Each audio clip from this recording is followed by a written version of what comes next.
Hello बच्चों। यहाँ लिखा गया है ball of mass 1 kg is hang vertically by a thread of length 1.5 meter. Upper end of the thread is attached to the ceiling of a trolley of mass capital M. Initially, the trolley is stationary and it is free to move along horizontal road without friction. बिना friction के जाएगा मतलब horizontal में system का momentum हमेशा conserve होगा. Shell of mass 1 kg is moving horizontally with velocity v naught 6 meter per second. Collides with the ball and get stuck with it. मतलब यहाँ collision perfectly inelastic है. The thread starts deflected towards right. The maximum deflection of the thread from the vertical. तो देखो, अगर मैं इस collision के किसके शेल और बुलेट का जो कोलिजन हुआ है इसके जस्ट बाद,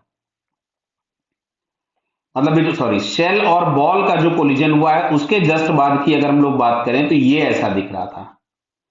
ये 2m मास हो गया और ये किसी वेलोसिटी v से आगे चल पड़ा. क्लियर.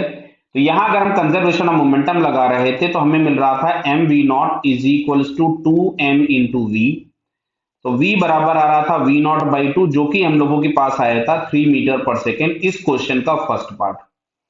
फिर सेकेंड पार्ट हमसे पूछा गया था what is the velocity of the trolley plus system at the time of maximum deflection. मैं दोबारा बनाता हूं इसको. मैक्सिमम डिफ्लेक्शन के टाइम पर ये जो थ्रेड है जब मैक्सिमम डिफ्लेक्शन की पोजीशन पे है, ये मास 2m है और ये मास कैपिटल M है. तो क्या आपको समझ में आ रहा है कि ट्रॉली के रेस्पेक्ट में ये पार्टिकल रेस्ट पे होगा. क्यों? क्योंकि ट्रॉली के रेस्पेक्ट में रेस्ट पे नहीं आया है तो ये जो डिफ्लेक्शन हम थीटा की बात कर रहे हैं ये मैक्सिमम नहीं है क्योंकि ये अभी और ऊपर जाएगा. तो उस मोमेंट तक ट्रॉली किसी वेलोसिटी v1 से जा रही होगी तो ये भी v1 से जा रहा होगा with respect to ground. With respect to trolley तो रेस्ट पे है बट ग्राउंड के रेस्पेक्ट में. तो फिर से अगर हम कंजर्वेशन ऑफ मोमेंटम लगाएं तो यहां से हमारे पास मिलता 2m into v is equals to 2m plus capital M into v1. यहां से हम अगर वैल्यूज पुट कर देते हैं तो v1 इज इक्वल्स टू आता है 1 मीटर पर सेकेंड. ये क्वेश्चन का सेकेंड पार्ट था. अब थर्ड पार्ट में पूछा गया है what is the maximum deflection. तो अब सुनो इधर. अब यहां से यहां पे इस वाले पार्ट में, मतलब ये हम लोगों के पास मान लेते हैं ये फर्स्ट सिचुएशन थी, ये सेकंड है और ये वाली थर्ड है.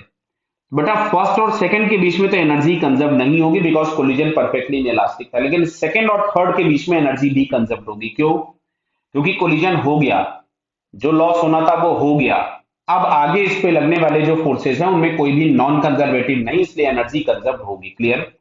तो मैं अगर सेकंड वाले पार्ट में एनर्जी लिखूं तो मैं लिखूंगा 1/2 2m इंटू वी स्क्वायर. अच्छा, थर्ड वाले पार्ट की अगर हम काइनेटिक एनर्जी लिखे तो हमको मिलेगा 2m plus capital M into v1 square plus ये जो बुलेट मतलब शेल प्लस बॉल है वो एक हाइट अटेन कर चुका है तो 2mgh. क्लियर. सारी वैल्यूज पुट कर देता हूं. m इज इक्वल टू 1 दिया था तो v स्क्वायर, तो v स्क्वायर मतलब ये 3 का स्क्वायर हो गया 9. m इज इक्वल टू 1 था 1/2.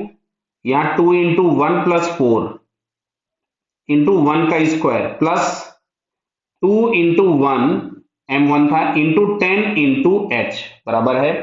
तो सबसे पहले मैं इसको जरा थोड़ा सिंप्लीफाई कर लेता हूं. तो 9 इज इक्वल टू ये आ रहा है 6/2 प्लस 20h, ये हो गया 3. तो यहां से h इज इक्वल टू हमारे पास आ रहा है 6/20 जिसको हम लोग लिख सकते थे 3/10 मीटर. तो जो हाइट अटेंड हुआ है दैट इज 3/10 मीटर. बट हमसे हाइट नहीं पूछा गया है, एंगल पूछा गया है. तो ध्यान से समझना बात को. अब मैं यहां पे फिर से डायग्राम बना रहा हूं. ये सीलिंग था मतलब ट्रॉली का, ये पार्टिकल था जिसको एक वेलोसिटी मिली थी और ये मैक्सिमम डिफ्लेक्शन यहां कहीं तक गया था और ये वाला एंगल हम लोगों के पास थीटा है जो हम लोगों को फाइंड करना है. अच्छा, ये इस लोवेस्ट पोजीशन से यहां तक जो हाइट अटेंड किया है h ये हमने निकाल लिया. अब भी निकाला h. क्लियर है. अच्छा, ये जो पोर्शन होगा ये वाला, क्या मैं इसको l cos थीटा लिख दूं? अगर ये लेंथ l थी तो ये हो गया l cos थीटा. तो जो h होगा h या इस h की जगह हम लोग लिख सकते थे l minus L cos theta. Clear बेटा? तो जो हाइट हम लोगों के पास आ रही है that is 3/10 metre. 3/10 is equals to l into 1 minus cos theta. Clear है? अच्छा, एल की वैल्यू देख लेते हैं जरा, एल की वैल्यू कितनी है।